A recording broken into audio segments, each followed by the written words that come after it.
Hello, and welcome to Play Talk Repeat Episode 2. We've got, as always, I'm your host, Oliver. We got up in the top left, we've got Niall. Hello. Down in the bottom right, we've got Alex. Hello. And over in the faceless window, we've got Lewis. Yo guys, what's going on? Yo guys, what's going on? Our video game book club game this month is Dishonored, but we'll talk about later. First up is, what have we been playing this month? Now, can I get a jingle? What have we been playing? That wasn't very musical at all, No, was just it? you screaming at the camera. It'll evolve every episode. All right, okay. So eventually we'll get a jingle. Okay, Well, that's the start of it. Who would like to start? Those are the lyrics. Let's start with Niall. Let's make it nice and easy. What have you been playing this month, Niall, apart from Dishonored? Let me tell you. So I've actually played a bit of Darkest Dungeon. I did. Have you? Yeah, play on the Switch. Been playing on the Switch ever since the Steam Deck was announced. Because I like to pretend it's a Steam Deck. So I play. What weird? Wait, so you bought the game when? No, I already had the game. All right, okay. It's just I can play Darkest Dungeon on my PC, so I can just pretend that my Switch is a Steam Deck. What is Darkest Dungeon? What is Darkest Dungeon? What is Darkest Dungeon? It's like a dungeon crawler. Is it dark? That is a mechanic, actually. The darker it gets, the harder it is. You have to have torches and stuff like that. It's quite cool. It's quite a gothic art style. It's all about getting loot and taking care of your crew members and making sure they don't get too insane. It's very good. Too insane. Very good. Yeah, it's What happens if they get too insane? It's got like an eldritch theme. If you get too insane, then they start failing attacks. They start attacking your own crew members and stuff like that. I've never played the game. I've heard it's really difficult though, and that's probably the main reason I've stayed away from it. It is quite difficult. We can go on an easier setting if you want to, and then increase it later. But yeah, it's a bit difficult. I just thought by default it was one of those games that even on normal, it's still quite a difficult game to master and learn. One of the most annoying things is every attack is a roll, and no matter how good you set yourself up, you can still fail attacks. I don't like that in games. Right, okay. Yeah, so that's one of the. Yeah, but Darkest Dungeon plays board games as well, but that's not this podcast. That's not this podcast. No. It's not this podcast. Well, you play a lot of Tabletop Simulator, which is technically a video game. True. I do. Yeah, reached 450 hours this week. Yeah, crazy. Play testing the new Crab Studios board game. Oh, we have as well. Yeah, it's going quite well. I think, guys. Yeah. I'm actually getting rid of the ABBA system. I've been saying that since the beginning, but that is not this podcast. That's not this podcast. The viewers won't know what the ABBA system is. That's true. Yeah, no context. No context. Lewis? This month I've completed quite a lot of stuff. A lot of it's actually been co-op stuff with Alex, so quite a few of our games are probably going to be the same. But notable ones has been the first two Metroid games, so Metroid Zero Mission and Metroid Samus Returns, as I am trying to get them all done before Dread, as I've never actually played any of the 2D Metroid games before, so I've decided to try and complete the entire series. So far, it's been alright. The first one, being Zero Mission, has been my favourite so far. Samus Returns was lacking in quite a few areas, so it was a little bit of a disappointment. I know it's quite liked by the community, and I don't dislike the game by any means, but yeah, a bit disappointing on that front. As well as that, I've played Saints Row the Third, as I wanted to relive my teenage years, as did Alex. We regretted that decision as the game went on. It wasn't very good. Wasn't great. If you want to waste 15 hours on a co-op game that isn't particularly fun, then play that one. I enjoyed my time a bit when I was 13. Yeah, same. When I was 13 years old, I thought it was the best game ever. I don't think I've ever played a Saints Row game ever. I mean, you're not missing. Right. Yeah, you're not really missing out on anything. I wouldn't be upset that you haven't played one. No. And probably the other notable one is Pokemon Emerald. Again, me and Alex were doing a challenge on that. The game obviously isn't actually co-op. You can't connect to each other through an online service or anything. But we did a challenge where we pretty much both had to manage our Pokemon together, and if one Pokemon died, the other person's Pokemon would die. And it added a bit of challenge to the game. But yeah, I've completed quite a few games this month, mostly replays. The only new games were Metroid, but yeah, that's about it for this month. Have you ever done a Nuzlocke with Pokemon? Yeah, well, That's literally what we did. that's Yeah. part of the challenge that me and Alex yeah. did. It's called a Soul Link, basically, which is pretty much a Nuzlocke with co-op rules to it. Oh. So each Pokemon is actually linked together. So if a Pokemon on my team were to die, the Then Pokemon on my Alex's Pokemon team would would also die. So we sort of have to work together and hope that we can actually beat the game without killing each other's entire team. Did you beat And it if the in the entire end? team wiped, yeah, we beat Yeah, it we because beat it. like 20 hours or something. Yeah. I ended up But, finding 3 shinies during it. Really? But yeah, it's really Yeah. yeah. It's really fun if you want to like if you just want to if you have like an itch to play Pokemon, it's a really fun way to play it without it being too repetitive and similar because it's a completely different experience. Because not only are you using Pokemon that you don't really use, but it's really stressful having the other person have such like a big impact on whether or not your run dies. It adds a really cool element to it. So you're just in constant communication, just in case. Yes, You kill yeah, any Pokemon. we're in call the entire time and streaming it to each other. Yeah. So what happens if you're both in the middle of a battle and then one of his Pokemon dies? Can you not use that straight away? You can't use it Yeah, during you the have to- battle. You yeah. have to swap out if you're using a Pokemon. Yeah, that Pokemon's dead. It's gone. Like, there was one part where Lewis just went silent, and I just looked at his screen, and his Heracross died, which was linked to my soon-to-be Dragonite. So I was a bit annoyed with that. Yeah, it's not great, but honestly, if you want to play Pokemon and have some fun with it, then it's a really good thing to do. I would suggest it to anyone. Alex, have you got anything there that Lewis didn't mention? I finished Skyward Sword this month. This is Because I never version? played the game when it first came out. Yeah, it was a Switch version. Really enjoyed it. Good 3D Zelda. It's not my favorite 3D Zelda, but I really enjoyed it. Did you use motion controls or buttons? I did use motion controls. Did you try I think they were- buttons? I tried buttons. I didn't like them that much. No, I've been hearing a lot of that. But I think I'm gonna when I do eventually buy it, I am gonna try the button controls. I but think it was always going to be an issue when the game was never built for buttons, no matter how hard they tried to this is implement it. Yeah. Yeah, I think the motion controls worked well. Like, it was built for it, so...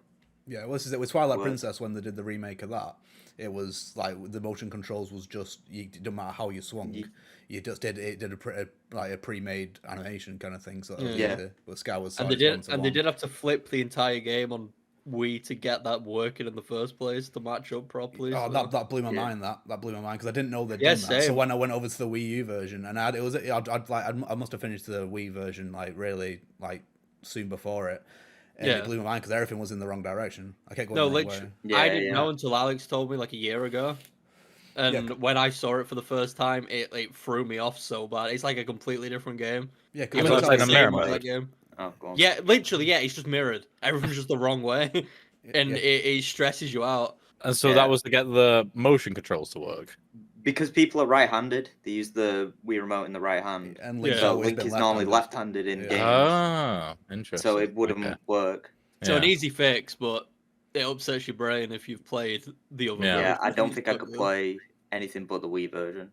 Yeah, the GameCube Um, version was Link was left-handed, wasn't it? And they flipped it for the Yeah. Wii version. Yes. And they flipped it back for the Wii U version. Yes. Yeah. Fair play. Anything else, Alex? I beat Danganronpa as well, the first one. That was really good. If you want like a murder mystery, like anime type game, that was really good. That sounds like right up your alley, I Oliver. don't want that at all.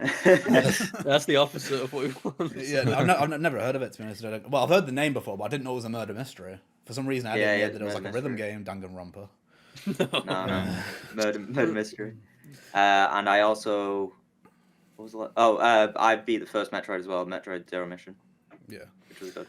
I've also been playing the Metroid games this month. I've completed Zero Mission. I've completed Samus Returns. I completed Super Metroid a couple of days ago. And now I'm on Metroid Fusion. And it looks like Fusion's actually going to be my favourite. Like, I know... Oh, really? Yeah, I know Metroidvania games are all about exploration, but Fusion basically... It's the most linear one. Yeah, it's a lot like Zero Mission, like, in the way that it tells you where your objective is. It doesn't tell you how to get there, but it tells you where your objective is. Whereas in like Samus Returns, I won't lie, I had a map open almost the entire time I was playing that game. from about like a third of the way in, because I just needed to know where the Metroids were. I wasn't wasting time walking around things like that trying to look for them, because I just ended up going back to the same places. My memory's not that good. Where if I see on a map that there's somewhere where I could got so far I couldn't go any further, I'd go back to it like 3 times before I you know what I mean. So it's just better to have that map open. It was the same as Super Metroid. I had a guide open for it, but for Fusion I know for a fact I won't need one, because you go every time you do something, you go back to the computer and it tells you where to go next. Had you played Super Metroid before this? No. Okay. The only Metroid game I played, well, apart from like Prime, was Zero Mission. As a first-time experience for Super Metroid, is it the best game in terms of gameplay, like everyone says it is? No, not at all. Good. No. Okay. Right. It's of all the Super Nintendo games I've played, like even like the Mario and things, and Link to the Past, it's the one that I can't believe was on Super Nintendo. Like back then, it would have blown my mind if I played it, because it's that good, and it's like graphically as well. It's like it must have pushed the Super Nintendo to its absolute limit, because it's amazing. Yeah. Like all these pixel art games that are coming out these days, it looks as good as those. You know what I mean? Using much less processing power, but it's the way you got to like shoot up and shoot down kind of thing, because like shooting at diagonals. Yeah, it was Super Metroid. It's a lot more janky, because it's like left shoulder button to shoot up and right shoulder button to shoot down, and it doesn't come naturally. Whereas like the other ones, I think you hold left shoulder button and you press up or down. It's a lot better. And with Super Metroid again, there's no indication as to what you have to do. I think it's one of those things where you would have had to read the manual. Like you come across a door where there's 4 bosses on. So you've got to defeat those 4 bosses to get through the door, but you don't know where they are. Absolutely no idea. So it is just completely blind. Yeah. But I suppose that's what Metroidvania is. That's what started. So some hold your hand more than others, like Guacamelee, things like that. It tells you where to go, and I like that, and I'll always prefer those games. Otherwise, I'm using a guide, because if I don't use a guide, for sure. I get that. I've completed 20 games this month. They've all been like smaller DS titles. I got like Phoenix Wright, Professor Layton. I tried playing Psychonauts, the first one. Don't like it at all. In any like, I was liking it until you get to a certain mission where you need to have ranked up to level 30, and you rank up by collecting like these see-through figment type things throughout levels. Yeah. And I thought I got a good number of them, but I mean, when you said the other day that you have to level up in a platformer, it really baffled me, because I don't think I've ever seen that before. No. It just sounds like a regular collectathon, though, but with a leveling system. So, like, it sounds like you have to collect those things in order to level up, but that's just like an extra step in between, rather than just saying, "Oh, I've got this many shine sprites." Yeah, it's like every 10 levels you get a new ability, but to do this mission that I'm on, I'd need 2 more abilities. Oh, you need a certain ability. Yeah, I need to get to level 20 and then level 30, apparently. Anyway, so yeah, no, didn't like that. I am going to play Psychonauts 2. Has anyone played that yet? No, I'm not ready yet. No, I'm curious to know whether there's a leveling system in that, because if there is, I might just not give that a go either. I assume a lot of good things though. I assume it would have it, because it seems pretty faithful to the original from what people are saying. Yeah, but it's just I've looked through the guide, and that leveling system only comes into play once, and it's on that mission that I'm on. You never need any more abilities than what you get in like level 30. So I don't know. But the one game that I do want to talk about, and I'm talking about a lot of games, is Elite Beat Agents. I played that for the first time, and it is really good. It's short. It's a rhythm game. You have to poke dots on the touchscreen on the DS to the time of the music. But the story is absolutely fucking bonkers. It's mental. You play as a group of 3 agents that solve the world's problems with beats. And one of the missions, it tells a story of a kid who, just before Christmas, his dad went on a work trip or something like that, and he died, and the Elite Beat agents used the power of beats to bring back his ghost for Christmas. And it's all done in like a cartoony style and things like that, and it tells quite a serious story, but I don't know, it felt a bit grim, to be honest with you. But other than that, I did enjoy the game. It was a bit wacky, and I would have liked them to, now that I've played it, to do a sequel or anything like that. But as far as I know, they didn't. Well, it's one of those games where it was like a massive hit. I don't know if it was a big hit at the time, but I know it's like a massive hit now. I know the company went on, basically, I can't remember what the series was called. It was a karaoke series on the 360. Yeah. Oh, Lips. can't- Yeah, Lips, yes. that's the game that Lips. destroyed. Ah, we're coming Yes, full circle. They, Yeah. they went on to do Lips, and then they pretty much just made some mobile games, and that was it. Like that's all they ever did after that. Yeah.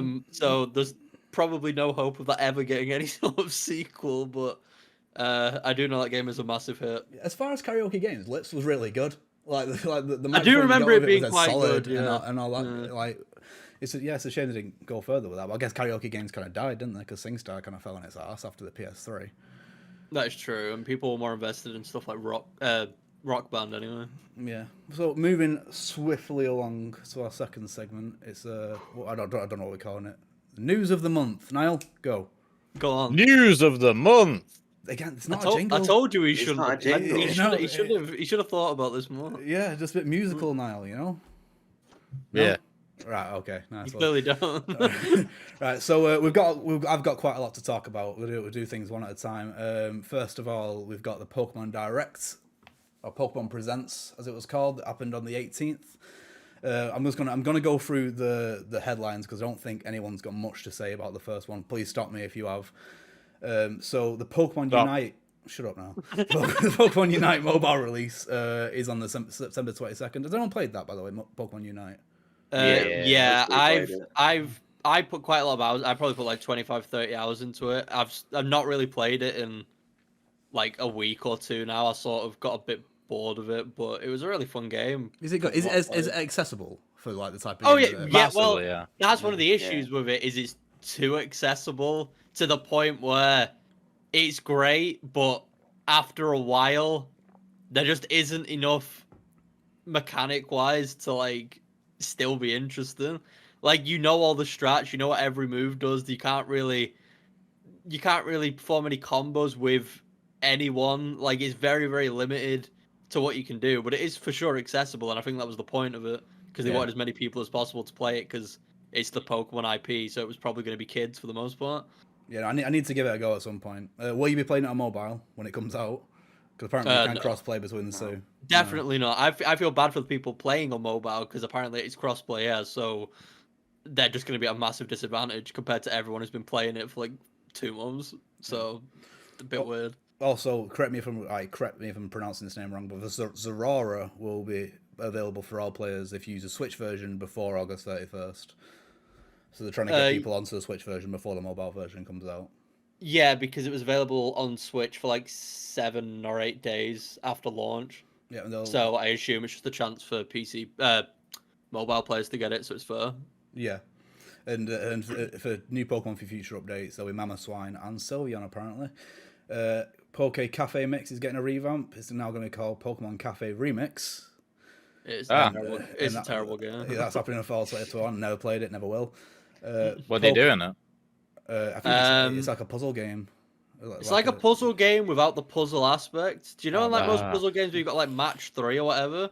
Yeah. In this game, you have to match them, but instead of there being like a grid where you have to move stuff, you can basically connect everything as long as the pieces are touching each other, and you can move the pieces around by like shaking your finger across the screen. So you can literally get every piece in one combo in one turn if you just shake the screen enough so everything falls into place. It and did then look a you bit just frantic when I was watching the you trailer. just beat the level. It's That sounds yeah, silly. It hasn't got much strategy to it at all. That's- It's kind that's of silly.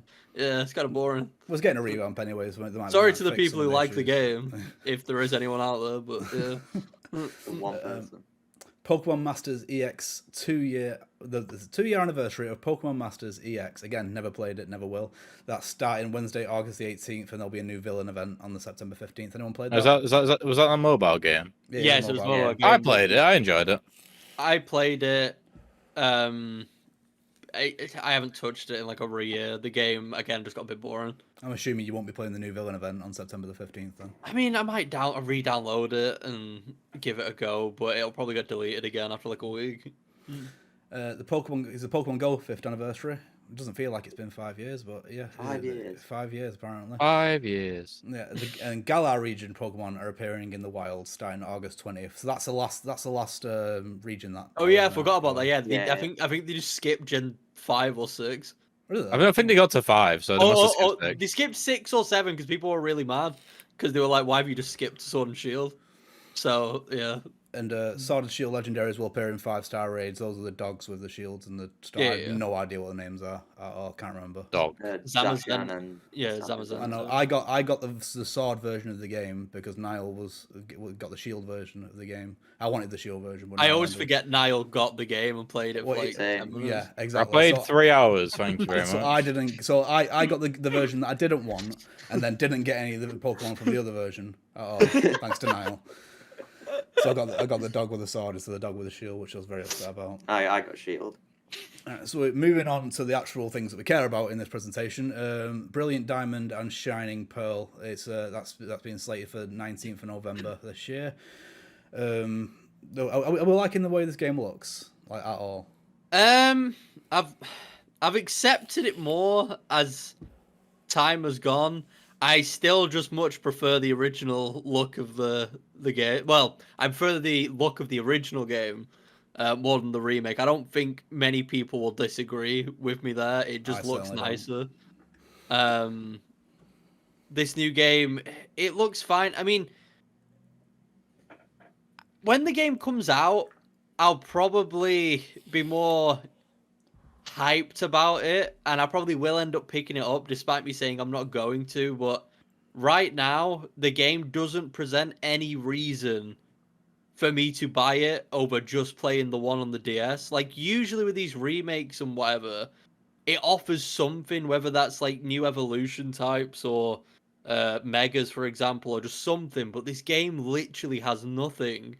You can change your outfit. You can change your outfit. Yeah, so let's give them that. You can change your outfit. And you can walk around with any Pokemon. I can't remember if you could do that in the original or not, but that's what it said. No, it was only Heart Gold and Soul Silver. Like, that's a feature that they should just be in every game, but they for some reason pick and choose and take it away. That's the thing with Pokemon games. They just pick and choose in like different games. It's like, oh, let's put this in this game, but let's take it out in the next game. It just doesn't make sense. But I don't know. I think it looks. I think the game visually looks fine. I don't know what everyone else thinks. It's okay. It's acceptable. I didn't actually watch the presentation, but from the images, it looks like you're a chibi character until you go into a fight scene, and then you're full height. Yeah. I don't like that. That's one of the things I don't like. Yeah, I would have much preferred them to go down the Let's Go route. Much preferred. Yeah, that's good. Well, that was my idea of what the game was going to be when it was announced. Like, I thought that's what we were gonna get. Yeah, but I guess then you got the problem of them skipping Let's Go for Heart. Gold. It'd be skipping that, but it's also just mainly just the fact that they gave it to a completely random company. Yeah. So I guess they just had their own vision for it. Yeah, it just feels just like a straight re-release, and I'm gonna play it because obviously Nintendo's bitch, and I'll play whatever they give me. No, yeah, literally the same. But one thing I did like though is the Nintendo Switch Lite that's being released for it. Yeah, that does look nice. Yeah, because it looks exactly like the DS Lite. That was exactly the same. It looks amazing. I'm not gonna buy it because I've already got a Switch, but it did look really good. It's nice that they're doing that. I think my problem with the game is there's a much better version which is Platinum, but it just seems to just be the Diamond and Pearl, and they're not going to put any of the Platinum stuff in the remake. It seems that they at least have the Platinum Pokemon, because I can't remember which. In the trailer, it's like Houndoom or something is in it. Yeah, because so it has to be the Platinum Dex at least. Yeah, because otherwise. There's only going to be 2 fire types, which is Infernape and Ponyta. So at least they're not skimping out on giving us the Platinum Dex, because that would have been ridiculous. Was Giratina in the original Diamond and Pearl? Yeah. So it was in it, but it didn't get like you can still get it. Pushed to the it wasn't like the main Platinum. focus. Yeah. Okay. So that's that. We got and then the big one, Pokemon Legends Arceus. Is it pronounced Arceus? It is, isn't it, Arceus? It's Arceus or Arceus. I say Arceus, but Arceus. I say Arceus. Alright, so just to go through my notes here, we got so the Pokemon in the game, the ones that you battle, are overcome by an evil force. There's different fighting styles when you're battling Pokemon. There's a strong style and agile style, so even increase your damage or your speed. That's the first time that's been done in a Pokemon game, as far as I'm aware. There was the first footage of battling Pokemon. There's traversal using flying and water Pokemon. I only seem to see one Pokemon for each of those, so I'm not sure how that's going to work. It takes place in the Hisui region during a time where Pokemon and humans don't often like to live in harmony. Apparently, that region would later become the Sinnoh region. Did I get that right? Yes. Yeah. Hisui region, yeah. You complete the first Pokedex. There's a basic crafting elements. A human character can take damage from wild Pokemon, which again is the first, as far as I'm aware. And some Pokemon need to be weakened in battle before being caught. Some need to be snuck up on, depending on which Pokemon there are. And there's been some new Pokemon shown, which is Herdeer, I believe it was. Herdeer. Oh, it's weird here. Weird, yeah. Yeah, it evolves from Stantler, and Basculegion, which evolves from Basculin. And there was some Hisui form Pokemon shown for Braviary and Growlithe. Growlithe just looks like he's got an emo fringe, from what I could see. Yeah. So It's dark and mysterious. What are everyone's thoughts on? Can I start? Yeah, you can start. Okay, now, mate. because everyone says that I shouldn't have, but with Sword and Shield, I expected a lot from it. I was very excited from looking at. I probably just saw all the clips that were in the wild area. Yes. Yeah. Where you can move the camera around, and then I just got into my head that this is going to be an open world. Yeah, a Pokemon where you can move the camera around and it could be super great. And then it wasn't that, and then I was sad. But now I'm glad that this game's out because this seems like the game which I thought Sword and Shield was going to be. I really that's like why Sword and Shield. I think Sword and Shield was the best game since Gold and Silver. I would have liked it, but it's just because of my expectations were just completely different from what it was. I said this to Alex when it came out because obviously there was a lot of controversy when it came out. There was a lot of mad people about the whole not having all the Pokemon in Sword and Shield because they just couldn't fit them in. Yeah. But I ended up saying this is definitely Sword and Shield has a ton of issues, and I agree with Niall. Is they did bait us with the original gameplay into thinking it was a lot more open world than it actually was, when in reality it was just that one wild area, and then everything else was completely normal. Yeah. But I ended up saying I think it's like one of my top 3 Pokemon games. I think it's a really fun game. There are issues with it for sure, and it is sad that not all the Pokemon are in it. But with both of the DLCs, which has never been done before for Pokemon, which was amazing to see, we've gotten the majority of the Pokemon back, and they've introduced a ton of really fun modes, like the Legendary Raid mode in the last DLC. I think the game's a ton of fun. I don't really see much wrong with it. I don't think any Pokemon game needs all the Pokemon in. No, we're getting to the point where you're reaching up to 1,000. There's too many. Yeah, I mean, I said that at the time as well because I'm like, it's a bit I guess like if your favorite Pokemon isn't in it, like I get it, it's sad, but you should care more about the new Pokemon anyway because like you're buying the new game. Like, why do you want to use Bulbasaur again for like the 20th year in a row? Like, just use the new Pokemon and just have some fun somewhere else. And it's not like we didn't have a lot of Pokemon, but we still had like 500 of them or something. Yeah, and like, then we had a ridiculous 200 amount. got added in the DLCs as well. Yeah. So it's just like a small selection that are missing. But disregarding Sword and Shield, I think this game, Arceus, looks amazing. It's pretty much what I envisioned a Pokemon game. It's like the Pokemon game I've always wanted since I was a kid. Like an open world game where you legitimately, like, you throw the ball, like, you aim it, you throw it at the floor, your Pokemon pops out. To catch the Pokemon, you aim it, throw it at the Pokemon. The Pokemon can just, like, full on kill you, just, like, tear you down and rip you to shreds.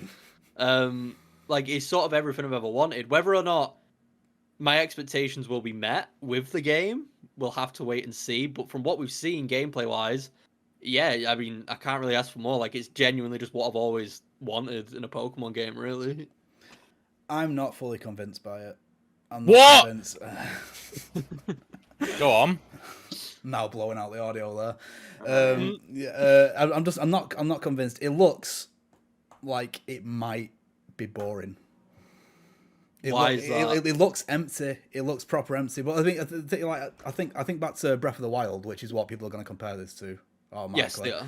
And Breath of the Wild was empty, but that wasn't boring. It's just is there enough to do in those big empty expanses where you won't be entertained all the time. With Breath of the Wild, there was always something, round the corner. Yeah, or something on the horizon you want to walk to. But I mean, I'd argue that point is like it's only going to be as fun as you make it. Like, I think hours wise in Pokemon Sword and Shield, I have 450 hours in that game, and that's literally from like shiny hunting, and just doing random shit. And I think the game can, like, you can do the story and whatever, and you can catch whatever Pokemon you want, but and obviously you're gonna reach a limit where there's nothing to do or you've had your fill. But I mean, I imagine the game will just be for fun for as long as you make it and as long as you want to enjoy the game. Like, I'm sure there's always gonna be shinies that you want to catch or Pokemon that you're gonna want to try and get like certain natures of or certain IVs, and that's just sort of always what Pokemon's been, really. I don't know if there's a point to be made that there's going to be nothing to do. I think it's just going to be the way to do stuff might just take a bit longer just because it's going to be padded out with this open world instead of the towns how you usually have them. So we'll just have to wait and see. But I don't know. I think it looks good, but I'm ready to be disappointed if it ends up being awful. I think that's one of the. Oh, go on. I was about to say, I'm curious to see what the end game's going to be, because obviously no Elite Four or Champion or anything like that, unless that we know of. It just seems like there's not going to be. So I'm curious to see what the goal is. I doubt there's going to be gyms or anything like that. Again, they haven't shown anything like that. I mean, considering it becomes, it just seems to be like challenges. I mean, considering it becomes the Sinnoh region, maybe later on in the game, stuff like the Elite Four or something starts to develop towards the end of the game. Maybe you become one of the Elite Four. And that's maybe something like, maybe that's what like originates the Elite Four and all the gyms and stuff. Yeah, it's supposed to be like hundreds of years before, though, right? It's way before. Yeah. Fair play. That's coming out on January 28th next year, and Pokemon Home Support is coming out for it, and just sometime during 2022 apparently. I don't ever use Pokemon Home. That's the service for moving Pokemon between games, right? Yeah, I mean, I used it, and then I didn't want to pay for it anymore, so I stopped using it. So we're going to move on to the next thing, which is it was the Xbox Gamescom conference. I know that I'm the only one who watched this, and I only actually watched it for maybe 20 minutes before I turned it off because it was boring. The one bit of actual news to come out of it was xCloud is coming to consoles sometime this holiday, which is a bit overdue. I think it should have come to consoles straight away, because that's the only thing I've got that can use it that's hardwired to the internet. You know what I mean? And I will give them credit. I've heard the xCloud service is actually quite good. It is very good. It all depends on signal and your internet and things like that as to how much you're gonna get out of it and what game you're playing. Like I played Ori on it. Well, a good bit of Ori and the Will of the Wisps. That's the second one, isn't it? Yes. Yeah. Played a good portion of that on it. It worked fine. I tried to play Outriders on it. Didn't work at all. Everything. There was so much lag. It was impossible to play. So it all depends on what kind of game you're playing on it and how good your connection is. Right. And what controller you use to use it. I'm using a Razer Kishi. So it's all right, but I've heard like if you're using an iPhone, there's a controller called Backbone that's really, really good for it, like a lot better than the Kishi is. Yeah. So if anyone ever wants to try that, but yeah, I'm looking forward to it coming to console. I don't think it's gonna switch me over from wanting to download my games. I don't think anything ever will. Yeah, streaming is never gonna be better than just having the game. Yeah, I've got a Series X, so I'm already running something that it's going to run it at the highest spec that it can. But apparently, if you can use xCloud on Xbox One consoles, and you'll be able to play these Series X exclusive games, which I think is really, really good. That's amazing that they're doing that. They're not pushing the new hardware. They're allowing you to play these newer games on older consoles. I mean, that's been the nice thing about Xbox for like the past couple of years now. Honestly, is just that they have been really consumer friendly, and they've really been trying to just make it a good place for just people who want a game or just play games in general. And they're doing a great job with that. I don't know. They get a lot of hate. And I don't really see why. Like, they're staying in their own lane and doing what they do really well. And there's not really much to complain about. Like, there's no comparison between that and PlayStation. Like, they're doing completely different things. And I think people need to just understand that they're doing different things and just respect that, really. Yeah. Because you can't really complain with Game Pass. Like, you get, every game pretty much that ever comes out, day one for, how much do you pay for Game Pass a month? Like, I think I'm paying £9 for Ultimate a month. yeah, that's and that comes with gold and stuff as well, doesn't it? So like, Yeah. Gold's not a thing anymore. It's just Yeah, it's bundled in no matter what. I think there's nothing to complain about really. It's a great service. you know, it Best deal in gaming. is. Best deal in gaming. Indeed, it is. And for the rest of that conference, they, from what I watched, they spent 20 minutes talking about trebuchets. Did you know that in medieval times they used trebuchets to fire beehives and dead bodies at castles during At the same time. Why? Yeah, why? I don't know. Right. Okay. The person on the stream was very, very excited about it. Like the guy who hosted it was Paris. I think his name Paris Lily, and I'm glad that he's getting a lot. He's getting a lot of like screen time with Xbox and things like that. Cause he's on the kind of funny Xcast, I think it's called. And he's a really good personality. I just wish they'd put him in the better streams because again, this was a long stream. It didn't need to be that long. Honestly, for the news that I personally cared about, it could have been 5 minutes. They showed a bit of Forza and stuff like that, and which I'm excited about. But we've already seen a lot of it. So yeah, no. But one that we did all watch together was Gamescom opening night live. I'm gonna go. We're not gonna talk about everything that was announced. It was a very good show. Yeah. There was a lot shown. We're just gonna go through the headlines. So first of all, the Saints Row reboot, February 25th, apparently next year. I think it looked all right. Yeah. No one else did. I don't know if anyone's seen the internet, right? They're sort of really mad about it. Pretty much, because they released a statement that whoever... I don't know if it's Volition who are making this new game or if it's someone else, but they basically released a statement saying, stop complaining, we're not going to change anything, like, tough. And I was just sort of like, I didn't realize it was that bad, the complaints. Like, when I saw it, I wasn't impressed. I didn't think it looked awful. My opinion from what we've seen, rather than it looking like Saints Row, it looks more like Ubisoft open world style game, like Watch Dogs or something. And it isn't meant to be Watch Dogs. It's meant to be Saints Row, and I feel like that's probably the issue that a lot of people have, is that it just doesn't feel like, it just doesn't look like Saints Row at all. And I'm a bit worried about that, but I also don't overly care enough to be that passionate about it. I'm sure the game will be fine. I'm sure it'll be, at best, like a 6 out of 10. I'm sure it won't be the worst thing in the world. Yeah, no, I'm not expecting massive things from it at all. I mean, I've heard people's complaints. Like, it's just like the trailer showed like just a load of hipsters on the phone and things like that. Yeah, but, yeah. Maybe they're trying to modernize it. You know what I mean? I'm trying to bring it over times, because at the end of the day, it's not just the old audience that's going to play it. There's a new audience as well. It's never played a Saints Row game. I imagine it's mostly going to be a new audience. Yeah, who's playing it now. Exactly. So I mean, I don't know. Is that coming? Did they say that's coming to Game Pass? No. No, I don't think so. No. I don't know. But what is coming to Game Pass? See, that's that segue there. Oh, I was got that. Oh, Beautiful.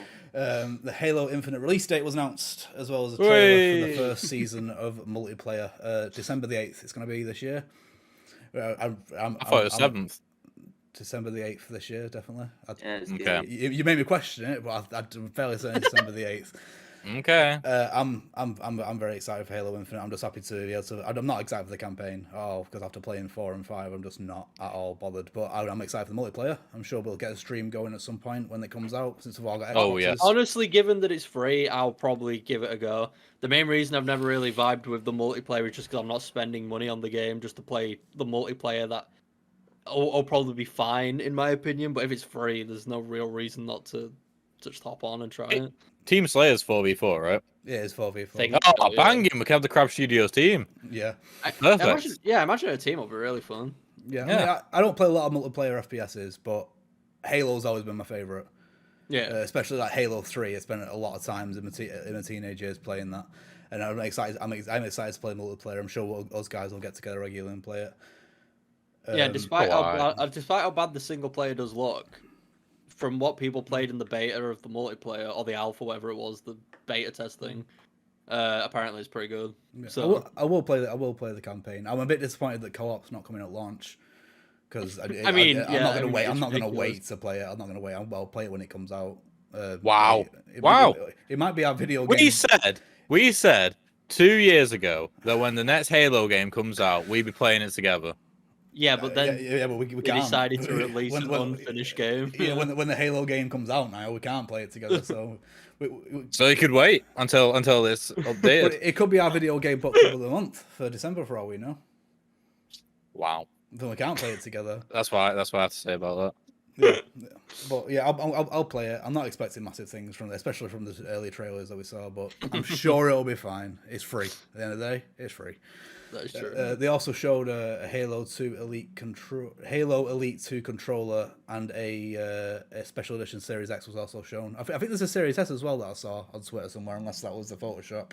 Well, I think that Series X looks really nice. It looks better than the base model. So, well, I mean, anything looks better than the base model, honestly. Yeah. Yeah. So yeah. Yeah. Now. Cult of the Lamb was shown. Do you remember? Oh, that looks good. I like the look of that. Yeah, it's a bullet hell roguelike with city building elements. Oh, that game. I really like the look of it. I was a bit behind then. Yeah, I know what you're talking about. Yeah, I mean, if you're after permanent progression in your roguelikes, then that's the way forward, I guess, for city building. That is exactly what I'm after in my roguelikes. Permanent progression. Yeah. You've been very quiet, Alex. What did you think of Cult of the Lamb? I thought it looked alright. Yeah. Cheers. Nice one. Cool. Eloquent. I don't know. I don't know if I'd play it because I don't know. Is it free on Game Pass? It looks fun though. No idea. Probably not. No. I going into this discussion, I thought this was an Xbox conference, but it wasn't. It was a Gamescom opening live. That's why I asked about Saints Row. So I don't think any of these are coming to Game Pass. From what I'm sure one of them would. Halo Infinite definitely. Yeah, Halo will. That'll be. Yeah, everything else won't. Especially not Devolver stuff. No. Which I think that game was. Yeah, Devolver stuff does come to Game Pass eventually. Yeah, eventually. Eventually it will, but it won't be at launch. Star Wars Skywalker Saga was it confirmed a spring 22 release date. I think it looks very good. Yeah, same. I honestly want to play it. The Lego game. I'm really looking forward to playing it. It looks like it'll be a long one as well. You know, you get. I've not played a Lego game in years. I hate Lego games. Well, they've reimagined it now. They've reimagined a lot of Lego games. How do you hate Lego games? Because when I play it, I don't have fun, and that's like the main reason. Like it's just not enjoyable. Well, I mean, I guess it's just fun little Lego platformer. Really. It's not because it's just proper boring. Maybe you're playing the wrong one. Maybe you're just too big brain for. Lego I thought you would have gotten like the marble one. You did. I remember playing it. I played through it. I think I played like half of the game because I had to play it with my nephew. Because he didn't understand the puzzles, and it was just really dull. Yeah. Maybe it's the Lego aesthetic. I don't like the look of Lego, I guess. I don't know. I've not played one in a good few years now. But I've got friends who play them all the time, and but they play them with their girlfriends. And I think apparently it's a really good game to play with your partner, especially if you want to collect everything, get all the gold bricks, get all the characters and stuff like that. I have heard that as well.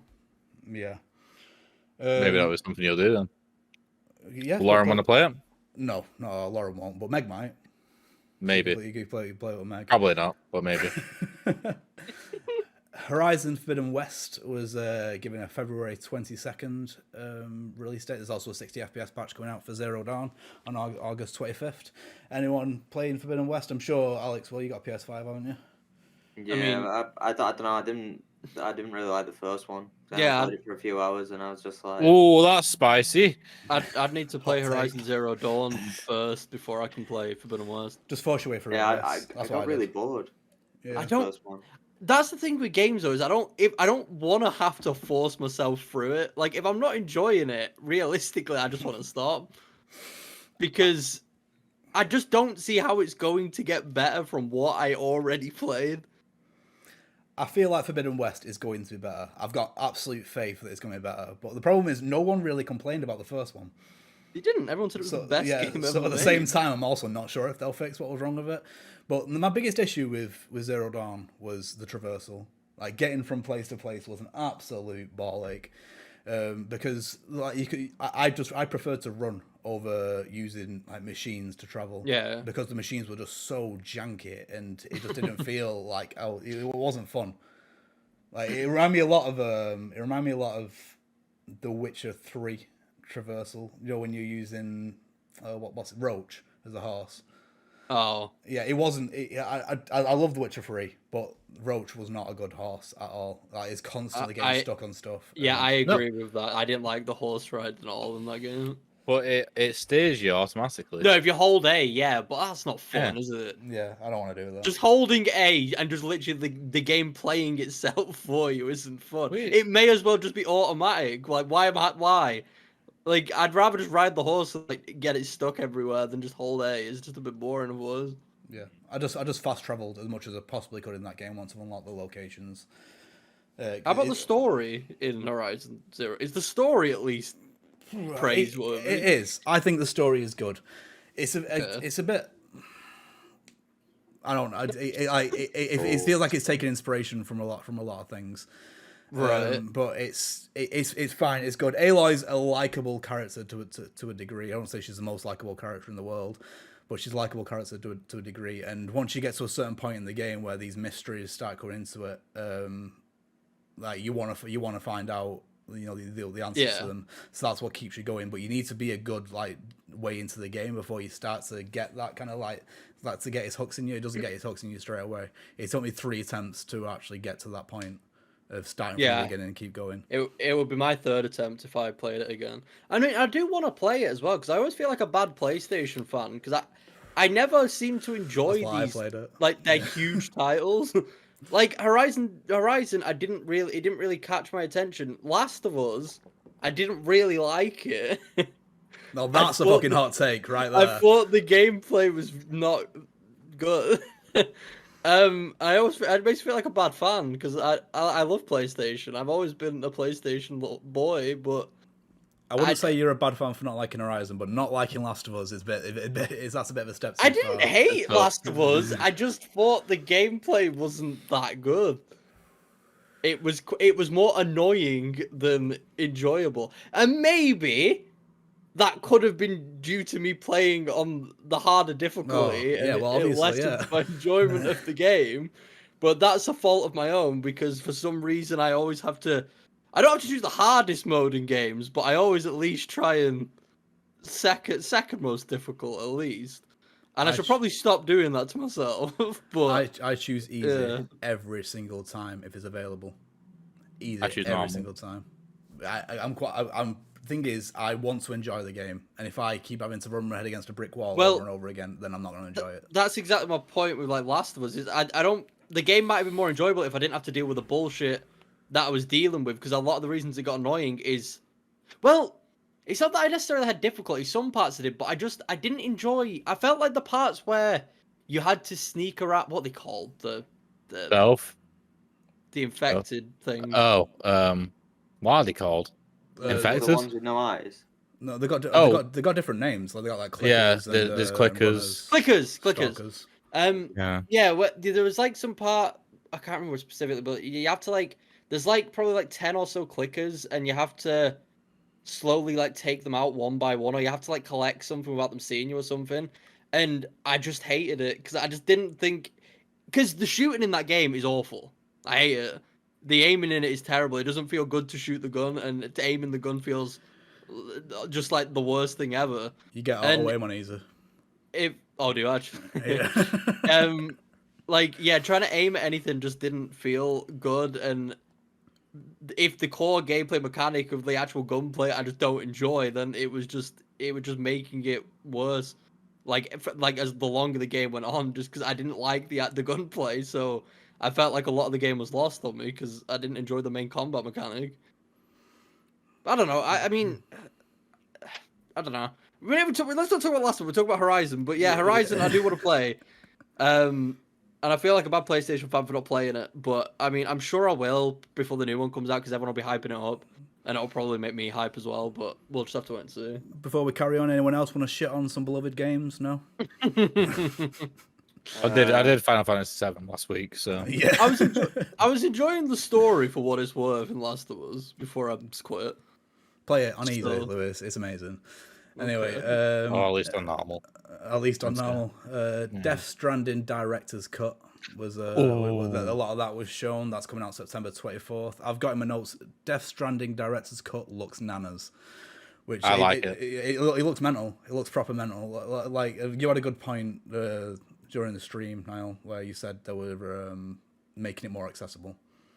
Yeah, just making it easy is making it easier for people who didn't like the look of the like hours and hours of walking, and it also makes it more accessible for people that have already played the game, because the struggle and the tedium of walking in Death Stranding is part of the experience. It's very pretentious that way, but it's an experience which you don't want to have a second time once you already had it.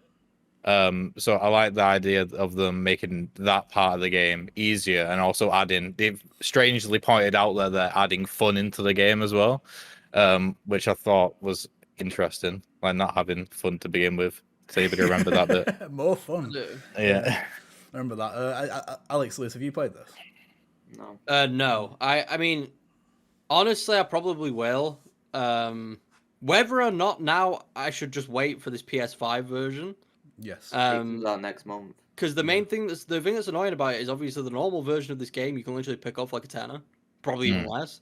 But this game is 100% probably going to cost maybe even 70 if it's on PS5 only, and that's a lot to fork over for a game that's like a 10 quid now.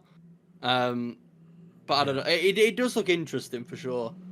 I do like all the new stuff that's been added. I mean, from an outside perspective, all I've ever seen of the game is just a game that looks ridiculously stupid. Like, I don't think I've ever seen anything serious come out of that game. But the story's quite serious. I might end up, I don't know how it can be serious. No, it is strange. Like, the game manages to convince you a lot that something ridiculously silly is actually very serious. Like when you're in the moment, and you just sort of accept it. Yeah, honestly, yeah, I'll probably give it a try, but I might wait a bit for it to drop down in price. What about you, Alex? Will you be getting it? I don't know. Probably not right away. Maybe in like a sale later in the future. Did the trailer tempt you into playing it though? No. It definitely tempted me. It tempted me into rebuying. Yeah, I've already got it. The trailer definitely. That trailer tempted me more than the original trailers. Like when it dropped, when the game actually came out. Like this one definitely looked like there was a lot more to actually. It looked more like a game in this. So yeah, I probably will pick it up. Did you see that Hideo Kojima was really upset that they called it director's cut? Because because he didn't, because the director's cut implies that there was stuff that was meant to be in the game and then they didn't add, but he said that wasn't true. Well, yeah, he was the one in charge. He said it's his studio, isn't it? Yeah, he said he would have preferred to call it like Death Stranding, like, well, not 2, but like Death Stranding 1.5 or like Death Stranding something, not whatever the what did they call it again? Director's cut. Yeah, director's cut. Yeah, he said the director's cut thing is really bad because it gives off negative connotations, and he doesn't like that. Is there an upgrade path for people who already own the game? Probably. I don't think nothing has been mentioned from what I've remembered. I can't remember hearing anything about it, but it feels like all this stuff could have been It could have been DLC. Like, like with Ghost of Tsushima. Yeah. I'm going to do a quick fact check. That's what it is. It's DLC, but I don't think it should be free. No, not free. You should be able to pay for it, but you shouldn't. What I'm saying is, if there is an upgrade path, you shouldn't have to pay 70 quid for it. Yeah, like Ghost of Tsushima, you can upgrade the PS4 to PS5 quid, you get the PS5 version, and you get the DLC. I think it's 17 quid or something. Yeah. Death Stranding PS5 upgrade. Yeah, I mean, I'd definitely be willing to pay the difference. Like if it's 50 quid when you bought it on the PS4, and then it's 70 on PS5, I'd be willing to pay 20 quid for the upgrade. That'd be a lot fairer in my eyes. Oh yeah, okay, probably 20 quid worth of content. Yeah. If you own. Okay, so you're still typing. Well, nah, it was one of those things where Google gave me the answer in like the little brief description, but now I can't find the words I'm looking for on the actual page. If you, my God, if you already own the PS4 version of Death Stranding, you can get the PS5 Death Stranding Director's Cut Digital Deluxe Edition Upgrade 4, but then it cuts off on the little description. So I can't. Oh, here we go. £10. Oh, that's all right. Oh, well, happy days then. No. Yes. Yes. Yes. If you're already on the PS4 version of Death Stranding, you can get the PS5 Death Stranding Director's Cut Digital Deluxe for only $10. This option will be available at launch. Buy any version of Death Stranding for a tenner on PS4. Buy any version of Death Stranding PS4 to get the Death Stranding Director's Cut for free, for PS5 for the same price. All right, yeah, I'll just do that then. Yeah. I'll just buy it for a tenner. I need to do that before the game comes out though, because it'll hike up in price otherwise. It will do. Yeah. Yeah, I don't know if it'll take away from the experience, all this, like, if you're playing it for the first time with all these, like, jetpacks and robot legs and things like that. It probably will. But Like, I don't know whether that's a bad thing. It Yeah, just depends. Are you gonna become a Death Stranding elitist and be like, you didn't play the vanilla version? It's one of those things that you need to play it to understand. Like you need to play it to understand what we're talking about. Whereas the grind and the walking and the long distance, it's part of the experience. It's like earning the cutscenes kind of thing. Yeah. And like the gameplay is this walking and stuff. I mean, and you understand it better, like because like I obviously won't spoil anything, but towards the end of the game, you start to understand what the vision was and what Hideo Kojima was going for in the game, and it's insane. You get towards the end and you realize, shit, you know, this is what a Strand type game is supposed to be. Yeah. What you just said is very interesting for a person who apparently doesn't like grinding in video games. I know. To be fair, what I will say practically is that they made the walking somewhat fun and engaging at the same time. Like, it's not just holding an analog stick forward. Depending on how much cargo you've got, well, there's constantly little mini games happening all the time where you have to like balance yourself with like left trigger and right trigger. But on top of that, you can like scan the floor to see the different elevations and stuff like that, and that actually affects like where you can go and how difficult it is. And like it actually feels in a very like abstract way, kind of like you're constantly playing Tetris, where like you've got something coming down at you. And you've got to figure out what to do with it, and that's happening like every few seconds when you're walking. And so it can turn like a half an hour to an hour trek, and it'll feel like 10 minutes maybe, or even less sometimes. I mean, I think one thing that's going to be good is, if they utilize it, the adaptive triggers on the PS5 should, just the controller should make that game way better than it was on PS4. Because they can do a lot with that controller, surely. You're holding those triggers a lot, though. Like, a lot. Yeah. Because I spend most of the game holding both triggers, because what it does, that makes Sam hold his backpack straps, and it keeps you stable more. And if the triggers are fighting back against you, that's going to get tiring. Adds to the experience. I suppose it does add to the experience, yeah. It actually does as well, because doing that makes Sam more tired as well, so that kind of like reflects in the controller. I think that could be really cool. Going back to what you said, Lewis, like I don't like games where you have to grind, and there was a lot of times in this game where I threw the fucking controller away. Like, no, because I'd get near to my destination and then I'd fall off a cliff and all my packages would be dead. So I'd have to go back and get them, and I'd just like, no, I'm not playing it anymore. I've given up. But I always went back to it because I wanted to know where the story went. I wanted to know what happens at the end. So the story's just that good. It's very, very good. I feel it is, yeah. Well, yeah, like my final session of it was like 10 hours long, because 2 hours in, I thought, okay, this is the end. And then it kept me going. And I'm like, oh, no, this is the end. Oh, no, this is the end. And then it was like 10 in the morning when I finished, and I started at like midnight. Yeah. Yeah. Moving on, because we're using up a lot of time here. One final thing from Gamescom. I don't know how to pronounce this. Dokev? Dokev. It's not an MMO. It is. Not an MMO. They've confirmed it basically was an MMO, and now they've made it not an MMO. What, in the space of between now and the show? Because I thought. Well, they introduced. They apparently the game was shown 3 years ago. Was it?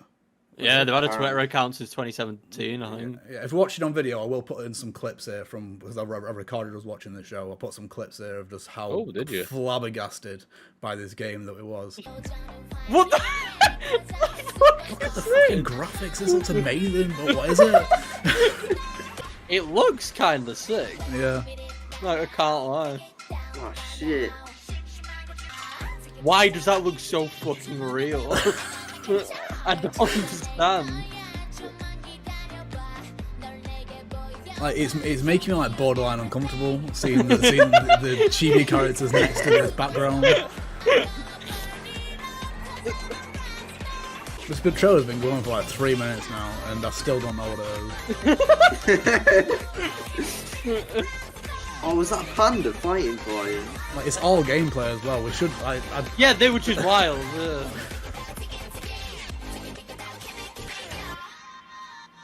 That looks so good. That looks amazing. How's it still going? The game's just that big, apparently. Oh shit, you can ride jets. It's just right. So it's just an open world game. No, it's just an open world game where you're a kid who can do whatever he wants and kills aliens, I guess. It is one of the most beautiful looking games that I've ever seen, and I still have no fucking clue what it's about at all. I mean, I'm happy it's not an MMO because it means that people can actually just own the game now and not until they decide to just kill the servers. Yeah. Like, we can actually own this game now. It's, And it's pretty multiplayer, though, isn't it? Multiplayer. I don't know. Now that they've removed the MMO stuff, yeah, I don't know. I assumed, obviously, because it was an MMO, it was, but I don't know the case anymore. But pretty much, the game's just a monster collect. It's pretty much just Pokemon in real life. That's sort of it. That's what it seems to be. They gave a description on their Twitter about what the game actually is, if I can find it really quickly. It says here that it's it's now a creature collecting open world action adventure. Ooh. There you go.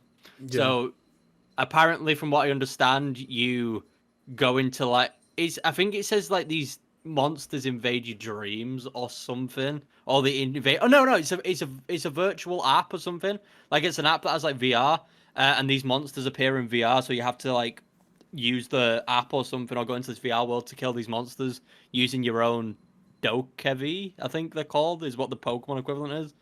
I mean, yeah, it looks like a ton of fun. I'm buying the game on day one. Like, I don't care if the game's shit. Like, they've caught my attention with just how it looks. Like, it may be the worst game ever made, but it'll be the most beautiful game I've ever played, and that counts for something. Graphically, it's so ridiculously good. But I'd like to think that it'd be multiplayer. If it doesn't, that puts me off it slightly, because then it all hinges on whether there's a story. You know, there's actually objectives to complete, because they didn't show any of that in the trailer. They just showed it looks mechanically and graphically great, but obviously there needs to be a reason for what you're doing. And in my notes I just put Dokevi, what in the actual fuck, because I was just that surprised. Oh yeah, I agree. Yeah, it was mental. That's the kind of game, because it's like quite kind of chibi anime that usually I just dismiss, but it's just the fact that it looks so good that it caught my attention. Yeah, it has no right to look as good as it does. No, not at all. Right, so that's enough with news of the week. So we'll move on to our main topic. Which the actual topic of the podcast, like an hour in. Yeah, the video game book club. Niall. Video game book club. I think that's slightly better than what he was doing. That was the best one he's done. Yeah. It had something to it. Yeah. Right. So we've been playing Dishonored. So as a quick bit of background, Dishonored is developed by Arcane Studios, which is now under Bethesda, and it was published by Bethesda. It first appeared in 2012, but I believe all of us have been playing the remaster. I'm not sure when that released. 2015. Well, I was playing the normal version, but the version you got on consoles was the PC version. The remaster version is just the PC version. All right. So yeah, it's an action adventure game with heavy stealth elements.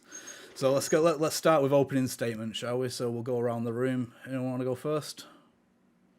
Go on, man. Go on, Niall. Okay. So my opening statement on Dishonored. Shall I start with what I rated it on how long to be? Yeah, I was gonna say, don't want to go into too much in opening statement yet. Don't do any spoilers yet, by the way. There will be a point where we say, right, spoilers are okay. But I don't know if I say any spoilers at any point. Just give us your rating and your general opinion on the game. I'll give you my rating. I'll give it right to you. Okay, I gave it a 6 out of 10. Okay. So above average, because for me, 5's average. And I really enjoyed the level design of the game. That was the biggest part for me. I really enjoyed it. That's the takeaway for you. What? That's your biggest takeaway from it, the level design. It is, yes. Yeah. That was my favorite part. So that's my brief opening statement. My statement here is pretty much gonna agree with Niall. I gave it a 5 out of 10, so I give it like perfectly average. To everyone out there as well, I use a 1 out of 10 scale, and I actually use 1 to 10 scale, and I actually use 1 to 10. It's not 7 to 10. I use 1 to 10, so 5 is average. 5 isn't bad. It's the middle. It's average. Yes. And yeah, my favorite thing about the game was the level design. I think the game is the levels are crafted incredibly well. and that was by far my favorite thing about it. Like, no contest. Alex? I'm agreeing with Lewis with the 5 out of 10. I pretty low 5 though. I'd say low 5. 4.9. You what? Go on. I said 4.9. You're upset. I would give it a 4.9 if I could. Okay. But yeah, I don't even know. It was all right. All right. I also gave it a 5 out of 10, but unlike Lewis, I use the your normal video game website score thing, and 5 is honestly towards the absolute low end for me. For a game to get like 2 or 3 for me, it needs to be unplayable.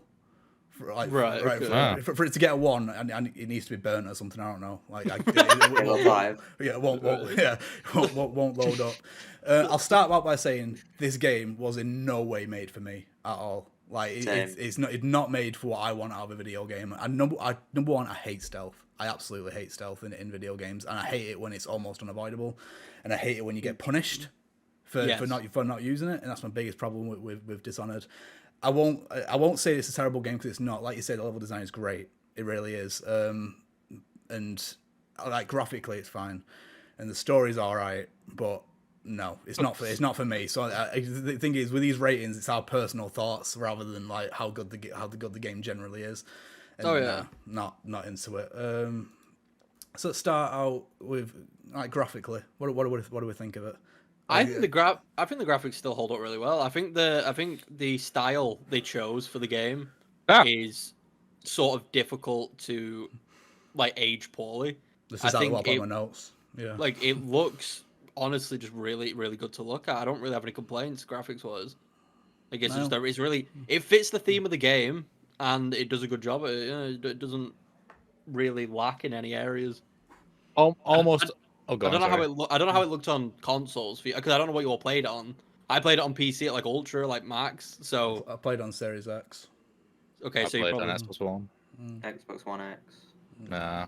But everyone had a completely different like, experience than like tech wise. To be fair, as someone who played on the Series X, I thought the loading times were better, but it's not. The loading times are still like they're still longer than they should be anyway for such an old game. Loading times annoyed me because the fact you have to press a button for it to progress. Sometimes yes. I was just sat there waiting. I was like, this load is taking ages, and I looked at the bottom right. It's like, press A. The amount of times I sat there and didn't press A. The thing is, though, I don't know. On PC, it was instant.